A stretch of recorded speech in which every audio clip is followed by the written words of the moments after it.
Puji Tuhan Bapak Ibu Saudara, sama-sama tulis di live chat, Tuhan Yesus dahsyat. Haleluya.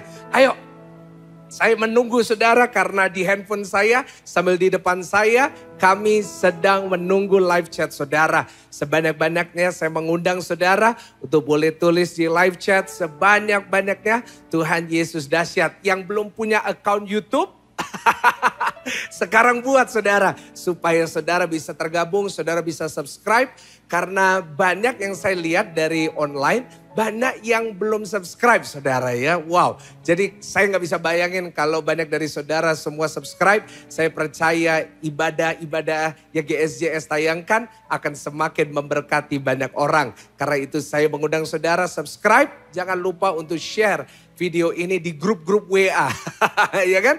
Saya dengar di grup-grup WA seringkali dipakai sebagai ajang gibah. Seringkali grup-grup WA dipakai untuk ngomongin ini, ngomongin itu. Bapak Ibu Saudara, ayo. Kita jadi Kristen harus dewasa. Tulis di live chat, Kristen dewasa ya kan. Jangan kita cuma kerjaannya ngomongin orang ya kan. Cari kesalahannya orang, cari kesalahannya pendeta apalagi. No. Kita gunakan apa yang di tangan kita gunakan handphone kita, WA kita, social media kita untuk kita ngomongin firman. Coba ngomong sama kanan kiri, bicarakan firman. Ya kan? Jangan ngomongin orang saudara. Ya bolehlah orang salah ya menurut saudara. Tapi ayo kita gunakan platform yang kita punya untuk kita menjadi berkat. Ya kan? Saudara kalau bisa WA ngomongin orang, saudara juga bisa WA bagi-bagi link ibadah. Atau bagi-bagi video khotbah dari Pastor Michael Gunawan. Ya kan? Saudara, saya ingin katakan kepada saudara, apa yang ada di tangan kita hari-hari ini merupakan hal yang sangat baik sekali. Kalau digunakan dengan cara yang baik. Ya kan? Kalau saudara gunakan WA saudara, gunakan Instagram saudara untuk hal yang baik. Saya percaya kok bahwa setiap saudara semuanya pasti bisa dipakai Tuhan untuk menjadi berkat, untuk jadi hamba-hamba Tuhan. Ya kan, mungkin saudara bertanya kepada saya, Pastor Michael, gimana ya saya bisa melayani Tuhan? Gampang. Saudara melayani Tuhan tidak harus ada di gereja. Saudara gak harus nyanyi, saudara gak harus main piano, saudara gak harus usher. Tapi saudara bisa melayani dengan apa? Menggunakan social media saudara untuk membagikan firman. Setiap hari kita tidak tahu siapa yang bakal butuh. Tapi setiap hari mungkin ada teman saudara sedang membutuhkan. Saat kita bisa membagikan link ibadah. Saat kita bisa membagikan video-video khotbah singkat, mantap yang menguatkan. Saya percaya itu pasti akan menjadi bagian dari pelayanan saudara untuk kerajaan surga. Haleluya. Nah Bapak Ibu Saudara, saya bersyukur sudah banyak saudara yang bergabung. Dan saya gak sabar untuk lihat di live chat nanti saudara datang dari kota mana. Karena itu bantu saya tulis di live chat, saudara datang dari kota mana saja. Supaya kita bisa lihat. Hari ini saya mau melanjutkan seri yang sudah kita mulai minggu lalu. Saya hari ini akan kembali membahas atau melanjutkan firman Tuhan dengan judul orang Kristen tangguh. Ayo. Tulis di live chat. Orang Kristen tangguh. Itu saudara. Saya rasa ini satu seri yang jemaat perlu dengar. Minggu lalu kita sudah belajar dari seseorang yang dahsyat. Kalau Selasa lalu di ibadah Selah kita sudah membahas tentang Raja Daud. Bagaimana Raja Daud menjadi orang yang tangguh. Hari ini kita mau belajar bersama-sama dari tokoh berikutnya. Ya, jadi selama beberapa minggu ke depan, saya nggak tahu berapa minggu, kita lagi bahas nih tokoh-tokoh di dalam Alkitab yang tangguh. Sama-sama tulis di live chat tangguh. Coba sama-sama, ayo yang di sini, saudara di rumah, tepuk dadanya katakan saya tangguh. Ya, kita sudah membahas orang-orang Kristen yang tangguh di dalam Alkitab, baik dari perjanjian lama maupun perjanjian baru. Ya, orang-orang Kristen baru dicatat di perjanjian baru. Tapi kita percaya yang di perjanjian lama pun mereka juga memandang kepada satu pengharapan bahwa Mesias itu akan datang. Jadi kalau saya boleh katakan mereka juga Kristen. Kenapa? Karena mereka sedang mengikut kepada Mesias itu, yaitu Tuhan Yesus. Nah, kita udah belajar minggu lalu dari Daud. Nah, hari ini kita akan belajar dari Yusuf. Ayo saudara. Kita akan belajar bersama-sama dari Yusuf. Nah, kita akan belajar dari seorang anak muda yang mengalami begitu banyak tantangan dalam kehidupannya. Tapi dia keluar sebagai pemenang. Nah, dan saya berdoa itu juga yang kita alami. Mungkin hari ini kita berada dalam masa-masa di mana kita lagi ngalamin masalah, persoalan, tantangan. Tapi nanti kita keluar sebagai pemenang. Ya setuju katakan amin, ya kan? Dan kalau bicara tentang anak muda, nanti Sela 2 minggu lagi. Ya 2 minggu lagi. Ya, jadi Selasa depannya lagi, saya akan Sela bersama dengan teman-teman youth, GSIS Youth. Jadi kolaborasi saudara ya, bukan hanya malam hari, seperti malam hari ini mungkin bisa diganti kameranya. Saya ditemani oleh dari GSIS Worship yang luar biasa, Ibu Ece Valentina. Ece ya, bukan Ece. Aduh, saya ini kebingungan terus loh ya Pak ya. Ece, oke. Jadi mulai hari ini kita sepakat. Ece, ya kan? Ece Valentina dan Pak Samuel atau Samuel? Samuel. Jadi kalau menurut KTP bukan Samuel tapi Samuel. Tapi kita karena Kristen modern Samuel. Nah Bapak Ibu Saudara, kalau hari ini saya ditemani dengan teman-teman dari GSIS Worship. Nanti 2 Selasa lagi di Sela saya akan ditemani oleh teman-teman dari GSIS Youth. Kenapa? Karena saya mau melibatkan nih anak-anak muda ya. Bu Ece ya. Kita bersama-sama meregenerasi ya. Dan saya percaya yang muda-muda pun juga dipakai Tuhan luar biasa. Saya setuju katakan amin ya. Ayo kita belajar dari Yusuf, Kristen tangguh. Nah saudara, kadang-kadang kalau kita membahas tentang Yusuf, kita suka membahas dia Perdana Menteri. Tapi jangan lupa bahwa Yusuf sebelum menjadi Perdana Menteri, dia adalah Yusuf penghuni sumur. Dia adalah Yusuf yang pernah masuk di dalam sumur. Dia Yusuf yang pernah menghuni penjara. Dia pernah menjadi seorang napi. Walaupun dia tidak bersalah. Dia pernah dikhianati oleh teman-temannya. Dia dikhianati oleh saudara-saudaranya. Dia difitnah oleh Tante Girang namanya, Tante Potifar. Dia pernah dilupakan oleh sahabatnya. Jadi kalau Yusuf tidak gila aja, menurut saya itu dahsyat. Ya kan? Pada orang hari-hari ini saya lihat suka dikit-dikit depresi. Saya bukan merendahkan yang namanya depresi. Saya pun waktu saya sekolah dulu saya belajar tentang depresi. Tetapi setelah saya lihat, setelah saya dengar cerita-ceritanya banyak jemaat. Sebenarnya bukan depresi saudara. Sebenarnya itu cuma patah semangat. Bukan depresi, depresi yang beneran. Itu gak kayak gitu. Tapi itulah yang terjadi hari-hari ini. Banyak orang dengan gampangnya bilang, pastor saya depresi. Pastor saya rasanya mau gila. Saya mau katakan kepada saudara, Yusuf pun yang ngalamin banyak persoalan, dia aja gak gila saudara. Ya kan? Kenapa kok kita ngalamin masalah yang gak seberat Yusuf pun, kita gak pernah masuk sumur, kita gak pernah di penjara. Kok kita bisa bilang kita mau gila? Nah itu saudara. Jadi kenapa kok saya membahas tentang orang Kristen tangguh? Karena saya percaya orang Kristen itu seharusnya punya mentalitas yang kuat. Tulis di live chat, mentalitas yang kuat. Artinya apa? Kita gak dikit-dikit nyerah gitu. Kita gak dikit-dikit bilang saya gak bisa. Tapi kita mau belajar dari tokoh-tokoh di dalam Alkitab. Bahwa orang yang percaya kepada Tuhan. Dia seharusnya menjadi orang yang kuat. Kenapa? Karena Tuhan ada di dalam dirinya kok. Ya kan?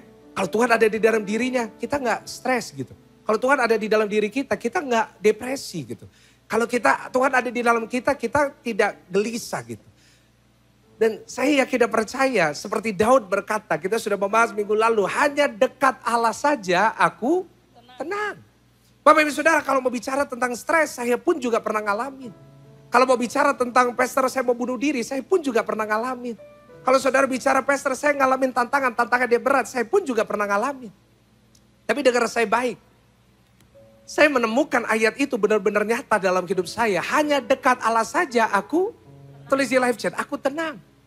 Kenapa? Karena dia bersama dengan kita. He is with us. He is in us. Dia ada di dalam kita. Dia bersama dengan kita. Kalau kita bersama dengan Tuhan pasti tenang. Kenapa Yusuf bisa kuat dalam penjara? Kenapa Yusuf kuat jadi budak? Kenapa Yusuf kuat menjadi orang yang difitnah dan dikhianati? Karena dia tahu bahwa Tuhan selalu berada bersama dengan dia. Entah di dalam sumur, entah di dalam penjara, entah di dalam persoalan, Tuhan selalu berada bersama dengan dia. Dan saudara, karena dia menjadi orang Kristen tangguh, karena dia menjadi pengikut Tuhan yang tangguh, apa yang terjadi? Satu hari, hidupnya diubahkan Tuhan. 180 derajat. Dalam satu hari. Saya percaya berkat seperti itu masih nyata sampai hari ini. Saya percaya berkat seperti Yusuf juga masih ada. Di mana dalam satu hari Tuhan bisa mengubah hidup saudara. Tetapi hari ini harus tangguh. Coba kita bayangkan kalau Yusuf bunuh diri di penjara. Coba kita bayangkan kalau Yusuf bunuh diri waktu dia dilupakan oleh juru makan dan juru minuman. Coba kita bayangkan kalau misalnya Yusuf karena dia jauh dari orang tuanya lalu dia bunuh diri karena dia gak kuat mentalitas. Apa yang terjadi? Dia tidak akan mengalami perubahan dalam kehidupannya. Saudara, dalam semuanya itu Yusuf bertahan. Dalam semuanya itu Yusuf tetap tangguh. Kita gak boleh pahit menghadapi hidup. Saya pernah sampaikan di salah satu khotbah saya, kita gak boleh jadi orang Kristen yang pahit.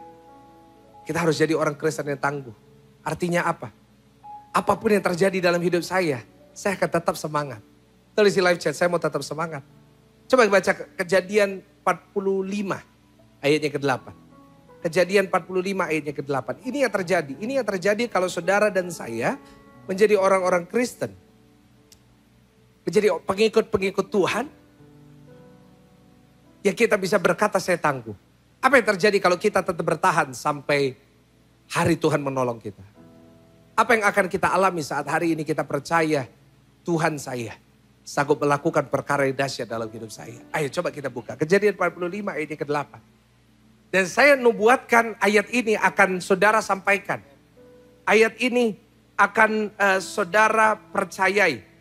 Ayo. Coba. Ayo. Baca sama-sama dengan keras. Kita bersama-sama karena satu ayat kita baca dengan keras. 1, 2, 3. Jadi bukanlah kamu yang menyuruh aku ke sini, tetapi apa? Allah. Dialah yang telah menempatkan aku sebagai bapa bagi Firaun dan tuan atas seluruh istananya dan sebagai kuasa atas seluruh apa Bapak Ibu Saudara? Saudara, pada akhirnya karena Yusuf tangguh, dia akhirnya sadar. Sebenarnya bukan karena perbuatan manusia menghancurkan dia. Tapi dia bisa berkata, karena dia bertahan sampai akhirnya, dia bisa berkata, manusia boleh mereka-rekakan yang jahat. Tapi Tuhan mereka-rekakannya untuk kebaikan. Kamu boleh merencanakan aku dijual untuk aku mati. Tetapi Tuhan memakai itu untuk membuat aku, menempatkan aku menjadi orang yang berkuasa di tanah Mesir untuk menyelamatkan kamu. Wah, itu dahsyat saudara. Saya berdoa itu juga terjadi. Mungkin ada orang yang menganiaya saudara. Mungkin ada orang yang merendahkan saudara. Mungkin ada orang yang jahat kepada saudara. Mungkin ada yang menipu saudara. Tapi dengar saya baik. Nanti apa yang terjadi di Kejadian 45 ayat yang ke-8 saya berdoa terjadi dalam hidup saudara. Kenapa? Karena tangguh. Karena kuat gitu. Tidak menyerah. Tangguh. Ya? Jadi ayo. Saya undang jemaat Selah. Bangkitkan iman. Ayo, tetap maju, tetap semangat. Percayalah kita pasti bisa. Sama-sama tepuk dada saudara, saya pasti bisa. Jangan dengar intimidasi setan di telinga saudara. Jangan bilang, oh setan selalu menuduh saudara, mengintimidasi saudara. Kamu ini bodoh, kamu ini gak bisa apa-apa. Kamu ini orang memang gak berguna, kamu ini memang jelek. Saya mau katakan kepada saudara. Manusia boleh mereka-rekakan yang jahat, termasuk setan. Tapi Tuhan akan mereka-rekakan semua. Tuhan akan atur semua untuk mendatangkan kebaikan. Nah, saya mau tutup khotbah ini. Kenapa Yusuf bisa jadi anak Tuhan yang tangguh? Dan bagaimana kita bisa belajar dari Yusuf yang tangguh itu. Coba buka Kejadian 45 ayat yang ke-11. Ayo. Kejadian 45 ayat yang ke-11. Bagaimana dia bisa menjadi orang Kristen, orang percaya yang tangguh. Coba lihat. Ayat 11, coba Pak Sam boleh membaca. Kejadian 45 ayat yang ke-11. Ayat yang 11 berkata, di sanalah aku memelihara engkau, sebab kelaparan ini masih ada 5 tahun lagi, supaya engkau jangan jatuh miskin bersama seisi rumahmu dan semua orang yang ikut serta dengan engkau. Yang percaya sama-sama katakan? Amin. Amin. Di sini Yusuf sedang bicara kepada siapa?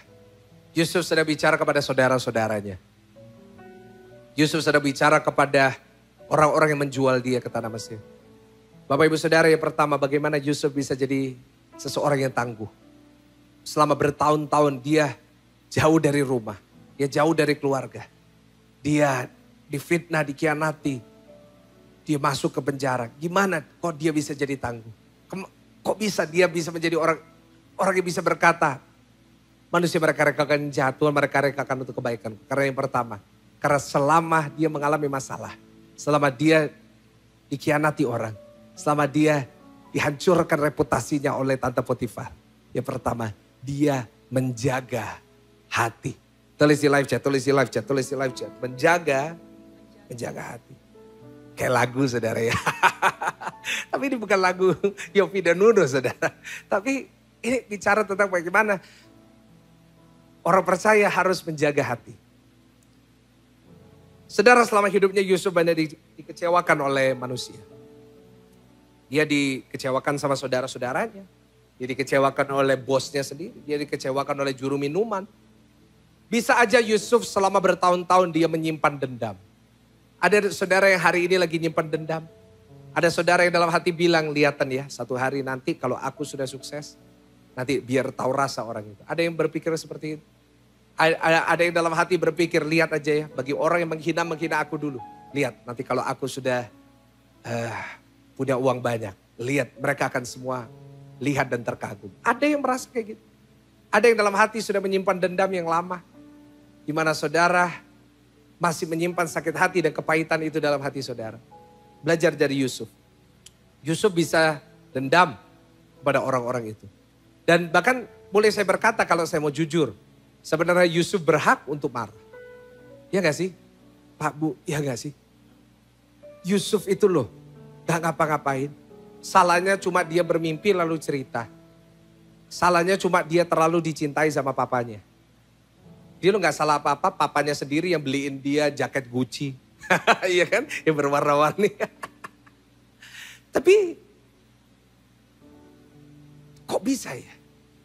Seseorang yang ngalamin begitu banyak tapi dia gak nyimpen dendam. Nah itu namanya jaga hati.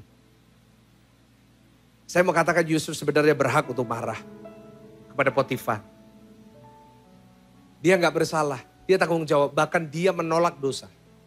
Dia udah ngelakuin yang benar tapi tetap dimasukin penjara. Bisa gak Yusuf dendam? Dia berhak untuk dendam menurut saya. He had the right to be angry. Dia punya hak untuk menyimpan kepahitan dalam hatinya. Kenapa? Karena juru minuman udah ditolong. Udah karena Yusuf juru minuman itu jadi juru minuman lagi. Jadi keluar gitu. Gak jadi mati seperti juru roti. Dia mestinya bisa dendam. Tapi dia enggak. Saat dia udah diangkat menjadi Perdana Menteri. Bahkan kuasanya nomor 2 di bawah Firaun. Waktu dia bertemu dengan saudara-saudaranya. Kita baru baca tadi apa? Aku akan memelihara. Bayangin, memelihara orang yang menghancurkan hidup saudara. Is that easy? No. It's very, very hard. Itu sangat-sangat susah sekali. Waktu dia jadi Perdana Menteri, tentu Firaun di bawah kuasanya dia. Apa yang dia lakukan kepada Firaun? Tidak pernah tercatat sekalipun Firaun dipanggil dan dibunuh. Apa yang Yusuf lakukan kepada juru minuman itu? Tidak pernah tercatat, maka Yusuf memanggil juru minuman lalu dipenggal kepalanya. Itu yang saya maksud dengan menjaga hati. Pak, Bu, gimana kita bisa menjadi orang Kristen yang tangguh gitu? Jaga hati kita. Pastikan dalam hati kita tidak ada dendam. Pastikan di dalam hati kita itu gak ada kepahitan. Pastikan dalam hati kita itu bersih. Sama-sama tulis di live chat, hatiku harus bersih. Coba di rumah tepuk dada saudara. Tepuk.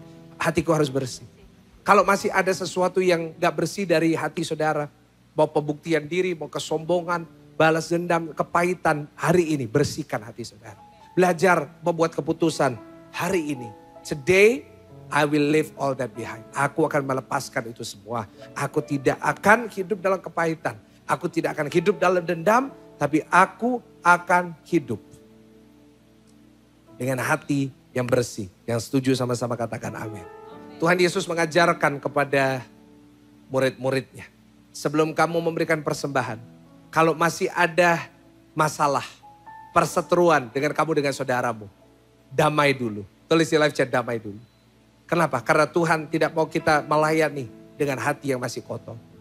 Tuhan gak mau kita melayani dengan hati yang masih penuh dengan dendam dan kepahitan. Saya mengajak setiap saudara. Saya tahu yang mengikuti Sela banyak pelayan-pelayan Tuhan, banyak hamba-hamba Tuhan. Ayo Pak, Bu, brother, sister. Kita datang sama Tuhan. Melayani, hidup, beribadah. Harus dengan hati yang bersih. Coba buka Mazmur 73 ayat yang pertama. Mazmur 73 ayat yang pertama. Silakan Bu Ece. Boleh baca. Mazmur 73 ayatnya yang pertama. Ayo. Mazmur 73 ayat yang pertama. Mazmur Asaf.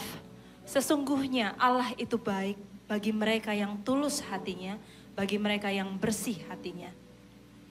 Haleluya. Yang percaya sama-sama katakan? Amin. Dikatakan Tuhan itu baik bagi apa? Tulus. Orang yang tulus. Bukan penyanyi tulus ya. Bukan hati-hati di jalan. Tapi bagi mereka yang tulus. Dan bagi mereka yang bersih hatinya. Nah ini. Orang yang masih menyimpan dendam, orang yang masih menyimpan kepahitan, ngelakuin apapun gak akan tulus.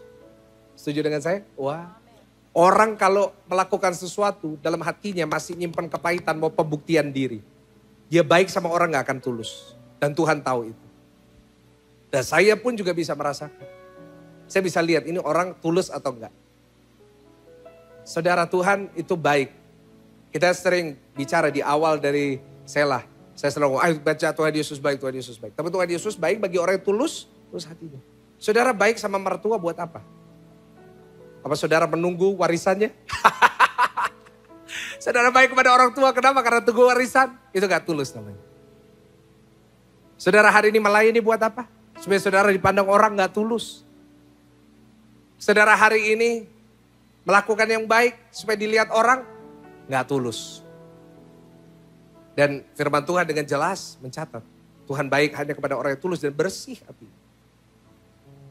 Bapak Ibu Saudara, ayo. Pesan Tuhan di Sela hari ini sederhana. Kalau masih ada sesuatu dalam hati saudara yang saudara tahu tidak berkenan, ayo yuk. Jangan disimpan.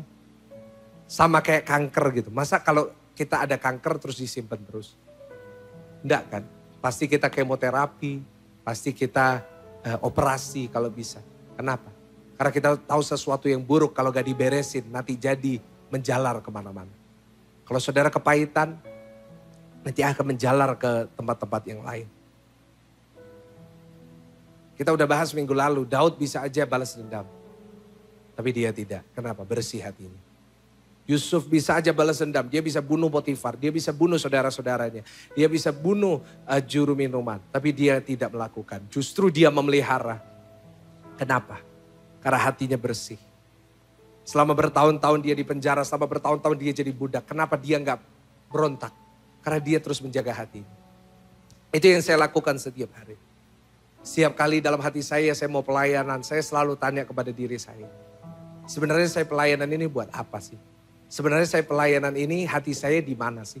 Sebenarnya saya hatinya ini ada maksud lain nggak? Ada agenda lain nggak dalam pelayanan saya? Dan kalau saya menemukan itu, saya selalu minta ampun sama Tuhan dan saya berkata, Tuhan ampun. Aku nggak layak. Tapi hari ini saya percaya saudara yang mengikuti ibadah Sela ini. Saudara adalah orang-orang yang bersih hatinya. Yang setuju katakan amin. Ya, dan saudara akan menjadi Kristen yang tangguh. Dan yang terakhir yang kedua. Kita baca Kejadian pasalnya yang ke-39. Ayatnya ke-8 sampai ayatnya ke-9. Bagaimana kita bisa jadi orang Kristen yang tangguh. Kejadian pasalnya yang ke-39. Ayatnya yang ke-8 sampai ayatnya yang ke-9. Nah, ayo. Saya mau ayat 8 dibaca Pak Samuel, ayat 9 dibaca oleh Bu Eca. Ya, silakan. Kejadian 39:8. Tetapi Yusuf menolak dan berkata kepada istri tuannya itu, dengan bantuanku, tuanku itu tidak lagi mengatur apa yang ada di rumah ini, dan ia telah menyerahkan segala miliknya pada kekuasaanku. Bahkan di rumah ini ia tidak lebih besar kuasanya daripadaku. Dan tiada yang tidak diserahkannya kepadaku selain daripada engkau. Sebab engkau istrinya. Bagaimanakah mungkin aku melakukan kejahatan yang besar ini dan berbuat dosa terhadap Allah? Nah, jadi di sini kita lihat yang pertama. Kenapa Yusuf jadi tangguh? Karena yang pertama apa? Dia hatinya bersih, dia jaga hatinya. Yang kedua, bagaimana dia bisa tangguh? Karena yang kedua, karena dia bisa dipercaya. Nah ini penting. Bisa dipercaya, maksudnya apa? Bagaimana kita tetap tangguh dalam persoalan? Gimana kita tetap tangguh di dalam tantangan persoalan? Gampang. Dalam persoalan apapun, dalam tantangan apapun. Yang kedua, kita harus tetap bisa dipercaya. Siapa orang yang bisa dipercaya? Orang yang bisa melakukan yang terbaik. Orang yang bisa melakukan yang baik. Meskipun itu sulit. Saudara Yusuf tidak digaji. Sekali lagi saya ulangin. Yusuf kenapa dia budak kok? Dia udah dibeli. Dia itu udah dibeli sama Potifar. Jadi dia kerja buat Potifar itu gak dapat apa-apa. Saudara jujur ya, kadang-kadang kalau kita tidak digaji gitu. Kalau kita gak dapat apa-apa, jujur kita kadang-kadang ngelakuinnya kok kayak gak terlalu semangat seperti kalau kita diberi. Nah iya kan, seringkali kita harus jujur lah saudara. Kadang-kadang saya lihat itu terjadi di mana-mana ya kan. Kita pergi kemana ya, ke restoran, ke apa. Kalau kita kasih gitu. Wah baru, waduh ya kan. Wah dia ngelakuin, yang ekstra gitu. Wah dia ngelakuin yang baik, semangat gitu. Tapi kalau dia merasa gak bisa dapat apa-apa dari kita. Ya lemes. Ya kan? Kayak biasa-biasa aja. Come on. Saudara, saya ingin katakan kepada saudara. Bisakah saudara dipercaya? Sambil kita ngalamin tantangan, tetap lakuin yang terbaik. Itu membentuk kita jadi tangguh. Mungkin kita gak langsung tangguh. Tapi saat kita tetap melakukan yang baik, meskipun kita gak dapat apa-apa, kita tetap lakuin yang baik, meskipun kita tidak disuruh melakukan itu baru yang namanya tangguh. Itu akan membentuk kita jadi orang Kristen yang kuat, orang Kristen yang dahsyat. Tapi bisakah kita melakukan itu? Apakah kita akan tetap berdoa saat Tuhan tidak bisa melakukan apa-apa buat kita? Apakah kita akan tetap melayani Tuhan meskipun Tuhan tidak bisa melakukan apa-apa buat saudara dan saya? Saudara, kalau kita jadi orang Kristen yang selalu menunggu Tuhan memberikan kita sesuatu baru kita melakukan yang terbaik, maka kita gak akan pernah bisa jadi tangguh. Kenapa? Karena nanti akan tiba saatnya mungkin dalam hidup kita akan mengalami musim di mana kita sedang mengalami masalah. Dan kalau kita kebiasaan menunggu sesuatu baru kita semangat, maka kita pasti tidak akan mau dan semangat mengikut Tuhan apapun yang terjadi.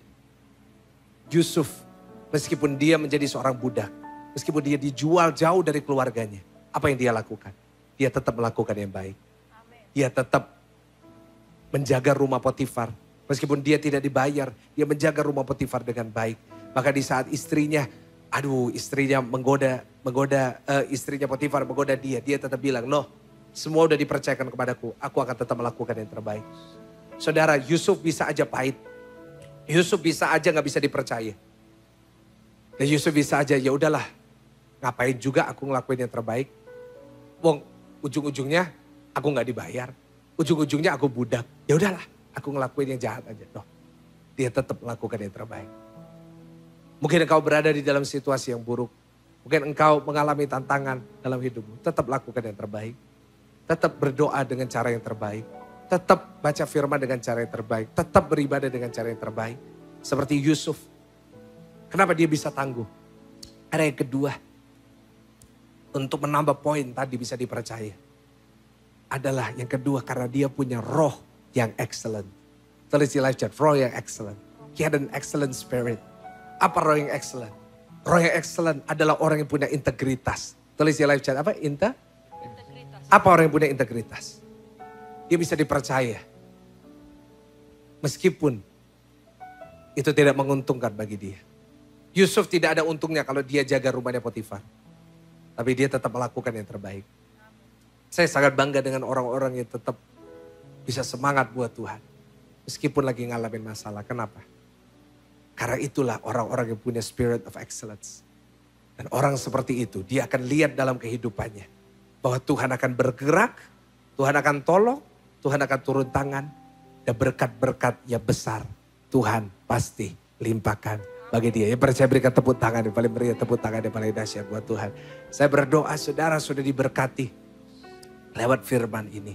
Saya berdoa setiap Bapak Ibu Saudara yang mengikuti ibadah Sela ini. Saudara jadi orang-orang Kristen yang tangguh. Amin. Ayo. Jaga hati kita. Supaya hati kita ini bersih. Ayo. Kita bentuk diri kita. Untuk punya the spirit of excellence. Di mana kita mau tetap lakukan yang terbaik. Kita mau tetap do our best. Meskipun tidak menguntungkan kita dalam hal apapun. Bahkan nanti tiba saatnya Tuhan memberkati kita. Kita sudah jadi orang Kristen yang tangguh. Bapak Ibu Saudara, saya mau berdoa buat saudara. Saya percaya setiap saudara yang mengikuti ibadah ini adalah orang-orang yang dahsyat. Bukan kebetulan saudara mengikuti ibadah ini. Saya percaya Tuhan sedang membentuk saudara menjadi orang-orang Kristen yang tangguh. Sama-sama kita berdoa. Bapa kami di surga, kami mengucap syukur buat kebaikan-Mu. Kami mengucap syukur buat semua yang Kau sudah lakukan dalam kehidupan kami. Kami tahu Tuhan, hari ini kami diajar sesuatu yang baru. Hari ini kami diubahkan lewat firman. Bantu kami Tuhan, untuk kami membersihkan hati kami. Dari iri hati, dari dendam, dari kepahitan, dari pembuktian diri, dari kesombongan. Ampuni kami Tuhan kalau seringkali dalam hati kami ada banyak hal-hal yang tidak berkenan kepada Tuhan. Ampuni kami Tuhan, bahkan seringkali kami melayani, kami beribadah, kami memberi ke Tuhan dengan selalu punya hati yang punya maksud yang lain. Tapi biarlah kami hari ini seperti Yusuf. Meskipun dilakukan dengan tidak adil, meskipun dikecewakan, kami mau tetap menjaga hati kami bersih. Kami akan tetap baik kepada orang, kami akan tetap menolong orang, kami akan tetap memberkati mereka saat kami bisa. Dan biar hari ini kami punya roh yang excellent. Mungkin hari ini kami belum mencapai doa yang terkabul. Mungkin hari ini kami belum diberkati. Mungkin hari ini kami belum disembuhkan. Mungkin hari ini kami belum diangkat oleh Tuhan. Mungkin hari ini kami stuck di satu level dalam hidup kami. Mungkin hari ini kami merasa kosong dalam hati kami. Ajar kami untuk tetap lakukan yang terbaik. Meskipun kami merasa kami tidak dapat apa-apa. Tapi kami mau tetap melakukan yang terbaik. Meskipun hari ini kami merasa kami dikecewakan. Kami tidak dianggap, kami tidak dihargai. Kami mau tetap lakukan yang terbaik. Dan kami percaya di situ Engkau membentuk kami jadi pribadi-pribadi yang tangguh. Pribadi-pribadi yang akan menjadi orang Kristen yang kuat menghadapi badai sebesar apapun. Boleh banyak badai terjadi, boleh banyak ombak-ombak besar menerpa hidup kami. Tapi seperti rumah yang dibangun atas dasar firman Tuhan. Hari ini kami percaya, kami akan tetap berdiri di tengah badai, di dalam kekuatan yang Tuhan berikan. Kami akan jadi bait-bait Allah yang tangguh, yang tidak runtuh hanya karena persoalan sedikit. Tapi kami akan menjadi rumah doa yang tetap berdoa di tengah persoalan. Kami akan jadi rumah doa yang tetap berdoa di tengah kami sedang menangis dalam hati. Dan kami percaya di saat kami bisa melakukan itu, maka seperti Yusuf, kami bisa berkata, manusia boleh mereka-rekakan yang jahat, tapi Tuhan mereka-rekakannya untuk kebaikan. Kami akan bisa bicara seperti Yusuf. Mungkin ada orang yang berusaha untuk menjatuhkan kami, tapi kami akan tetap berdiri. Kami akan tetap berdiri dan berkata, Tuhan yang menempatkan aku di sini. Tuhan yang mengizinkan aku menghadapi masalah. Nah, aku percaya Tuhan yang akan menempatkan aku di tempat, di kursi kemenangan yang dahsyat. Amin. Terima kasih Tuhan. Kami bersyukur buat firman-Mu. Kami berdoa firman-Mu sudah memberkati setiap kami. Pesan-Mu sudah menolong kami, mengubahkan kami. Kami percaya di dalam nama Tuhan Yesus ada kekuatan baru. Di dalam nama Tuhan Yesus. Mari jemaat Tuhan yang percaya. Jemaat Tuhan yang sudah diberkati sama-sama kita katakan. Amin. Tulis di